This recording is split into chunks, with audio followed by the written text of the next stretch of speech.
نیاحتی، نیاحہ نوحہ سے ہے، اردو میں بھی استعمال ہوتا ہے۔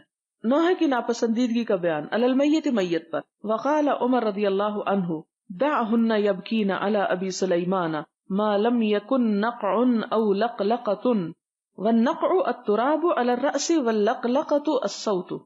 ہوا یہ کہ خالد بن ولید کی جب وفات ہوئی تو عورتیں رونے لگیں، تو لوگوں نے آ کے حضرت عمر کو شکایت کی، تو آپ نے کیا فرمایا؟ دعہن، چھوڑو ان کو، یبکینا روتی رہیں، رونے دو۔ علی ابی سلیمان، یہ ابو سلیمان خالد بن ولید کی کنیت ہے کہ خالد بن ولید پر رونا چاہتی ہیں تو رو لیں۔ ما لم یکن، جب تک کہ نہ ہو، کیا نہ ہو؟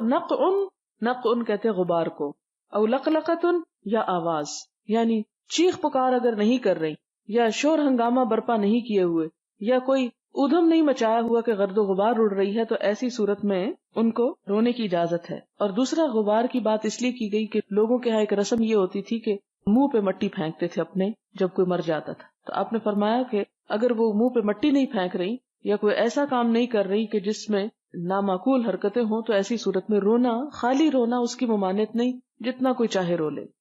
حدثنا ابو نعیم قال حدثنا سعید بن عبید عن علی بن ربیعۃ عن المغیرۃ رضی اللہ عنہ قال سمعت النبی صلی اللہ علیہ وسلم یقول ان کذبا علی لیس ککذب علی احد، کہ میرے اوپر جھوٹ بولنا ایسا نہیں جو کسی اور پہ جھوٹ بولنا، یعنی زیادہ شدید ہے، یعنی کسی اور کے بارے میں اگر کوئی جھوٹ باندھتا ہے تو وہ اتنا بڑا جرم نہیں جتنا آپ صلی اللہ علیہ وسلم کے اوپر جھوٹی بات باندھنے کا جرم ہے۔ من کذب علی متعمدا فلیتبوأ مقعدہ من النار، جو مجھ پر جان بوجھ کر جھوٹی بات منسوب کرے اسے چاہیے کہ اپنا ٹھکانہ جہنم میں بنا لے۔ سمعت النبی صلی اللہ علیہ وسلم یقول، اور یہ بات کہنے کے بعد وہ صحابی حدیث بیان کرتے ہیں کہ آپ صلی اللہ علیہ وسلم نے فرمایا من ینح علیہ یعذب بما نیح علیہ، کہ آپ کیا فرماتے تھے کہ جس پر نوحہ کیا جائے تو اس کو عذاب دیا جاتا ہے نوحہ کرنے والوں کے نوحے کی وجہ سے۔ اور پھر وہی بات یاد رکھے کہ اگر اس نے ان کو کوئی وصیت کی ہو یا تلقین کی ہو، یا یہ بات وہ خود بھی اپنی زندگی میں کرتا رہا ہو، یعنی اس میں اس کی کسی طرح کی پسندیدگی شامل ہو۔ حدثنا عبدان قال اخبرني ابي عن شعبة عن قتادة عن سعيد بن المسيب عن ابن عمر عن ابيه رضي الله عنهما عن النبي صلى الله عليه وسلم قال الميت يعذب في قبره بما نيح عليه، تابعه عبد الاعلى۔ حدثنا يزيد بن زريع قال حدثنا سعيد حدثنا قتادة وقال آدم عن شعبة الميت يعذب ببكائه الحي عليه۔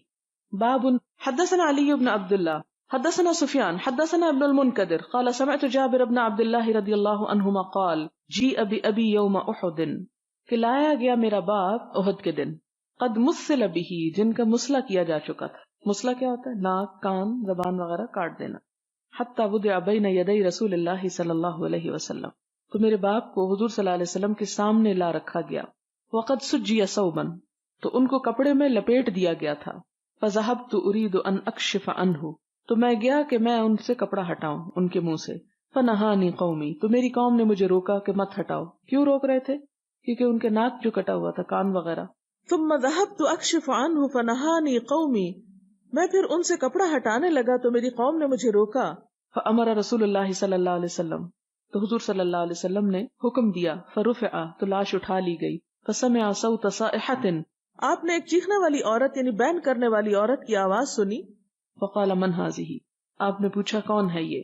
فقالوا، تو لوگوں نے کہا ابنت عمر، عمر کی بیٹی ہے، او اخت عمر، یا کہا گیا کہ عمر کی بہن ہے۔ قال فلم تبکی، آپ نے پوچھا کیوں رو رہی ہے؟ او لا تبکی، یا فرمایا کہ نہ رو۔ فما زالت الملائکۃ تظلہ باجنحتها حتى رفع، کہ فرشتے اپنے پروں سے اس پر سایہ کیے رہے جب تک کہ اس کا جنازہ اٹھا نہ لیا گیا۔ یعنی وہ تو شہید ہے، اور شہید کی وفات پر تمہیں غم نہیں ہونا چاہیے اور اس طرح کا رونا نہیں چاہیے۔ اصل چیز جس سے روکا گیا یہاں پر وہ رونا نہیں تھا، آنسوؤں کا رونا، نوحہ تھا، کیونکہ کیا سنا گیا تھا؟ صائحہ، یعنی آواز کے ساتھ بھی رونا منع ہے، ہائے اور اس طرح کی چیخ پکار، خواہ انسان منہ سے کوئی لفظ نہ بول رہا ہو، اور بول بول کے رونا بھی منع ہے، یعنی رونا خاموشی کے ساتھ ہونا چاہیے۔